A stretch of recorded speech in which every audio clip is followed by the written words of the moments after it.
Hi everyone, this is Valerie again. Welcome back to my channel. Thanks for being here today. Today I'm going to share with you how to start your CR1 spousal visa process.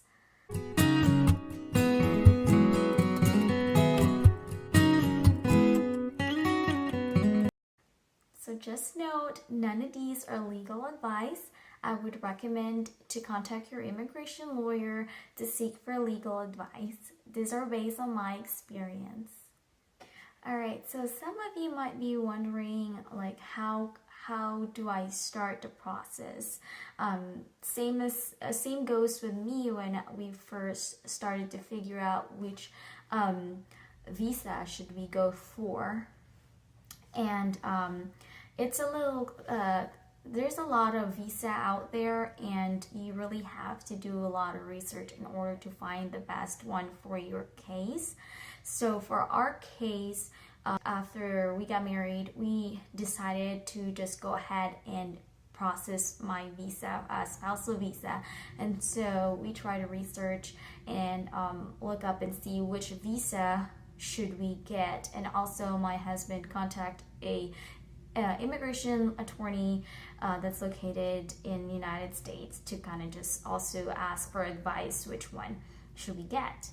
So for our case, we got married in December of 2019, and after we got married, we decided to go ahead and apply for our visa, or for my visa. And so we try to do a lot of research and see which ones should we get. So there are two spousal visa out there that you can get. The first one is the CR1 visa. That visa is for a married couple that has been married for two years and more. So since we just got married and we wanted to start the visa process, we found out that CR1 visa is the spousal visa that we can get, because the CR1 visa is for married couple who are married for less than 2 years.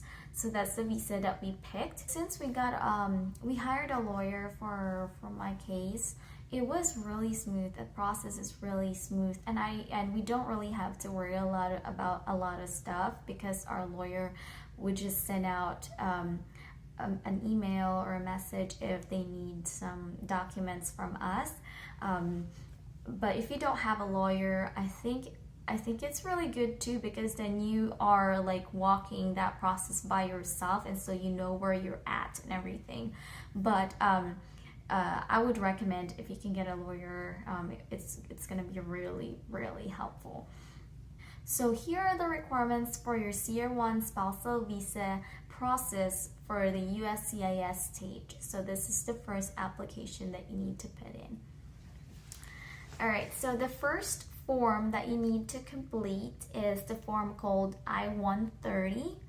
So make sure that you fill that form out correctly, make sure the spelling is correct and everything else, because that's the first form that USCIS will look at, and if there's something wrong on that form, they might send it back, decline it, send it back to you. So after getting married, you'll need to sign the I-130, you and your partner. So after you filled out the form, you can't submit the form yet until you get married. So after you get married, then you sign the form. And for our case, since we got married in the Philippines, we have to send a form, original copy, to the US. So good thing that my husband's mom came over for our wedding, and so she took the documents with her when she came back to the US, because my husband stayed in the Philippines with me for about 3 to 4 months after we got married. Next is your passport and your husband's passport. Next is going to be pictures or proof of relationship. So you can document, or you can put all your pictures together. Let's say your husband visited you for a couple of times, or my husband visited me in the Philippines for about 4 times. So that's a really good proof if you like get together every time he comes over, and like with your family and all that. So you can take pictures and you can put a scrapbook all together. And just a tip, some people wouldn't really care about the proof of relationship, but it's really important because it's you showing them that you are serious about this. And it's like, back in school when we're doing our projects and stuff like that, we want to be creative and show our teachers that we've worked hard for it. So we made sure that it looks good, not just that like throw in a photo or something like that, like just a printout of a photo. So we put all together like a scrapbook. You can either do it like online if you know how to use like Adobe Photoshop or something. You can do that, or you can just print out the photos and then like stick them on your scrapbook and kind of like just design it and put a description of that picture. Let's say that picture is when you went bowling with your family back in the Philippines with your husband, and so you can put that there and says on this date, so my family went with us to play bowling and stuff like that. And let's say you went out with your friends and stuff like that. You can also put like a description on there and just make it like really fun. And like just think that when that person at the USCIS office looked at your proof of relationship, are they gonna just toss it on the side? Are they gonna really look at it because it's presented really nicely, and it will give you a plus to get approved as well if you do that. So just a tip. Okay, so the next is so the recent tax from IRS, that's for your husband. So your husband will be able to provide those information. And then the next is the PSA Marriage certificate. If for our case, since my husband is in the Philippines with me at that time, we just scan the document and send it over to my lawyer. So just still make sure that you have the original copies in case USCIS wanted the original document, so you can mail it over to the US. And of course your PSA birth certificate, and I believe also your husband's birth certificate. They're also going to ask for it. And then the next one is going to be another form, and it's the Affidavit of Support form I-864. That is the form that your petitioner will need to fill out. So it's just proving that your petitioner or your husband is going to support you when you come to the US.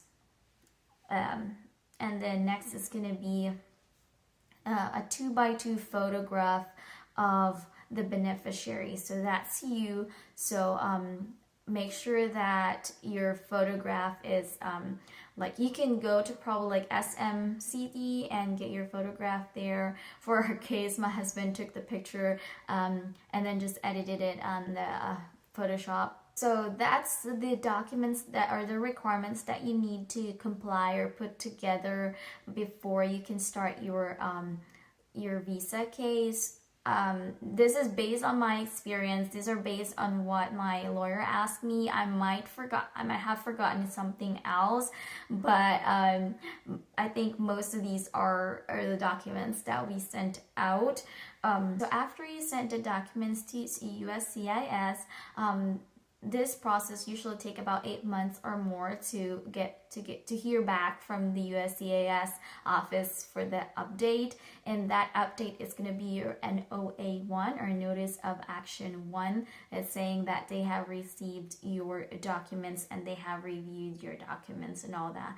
So this message is going to be sent or mailed to your husband's location in the US, and then and then your husband can just communicate that to you, that that's the update. But for my case, it's different. We thought that COVID is going to push it back further, but it didn't actually make it shorter than we thought it would. So that is the CR1 US visa process for me. So just a heads up, this is not everything that you need to start. You have to go to the USCIS website to make sure that, because every one of us has different cases, so make sure that you visit the USCIS website to check for all the requirements needed. This is based on my experience and my case. So I would also suggest, if you have further questions, you can contact your lawyer if you have one, or you can look up online on USCIS website for more information. If you have any questions, you can comment down below. I will try to answer them based on my experience.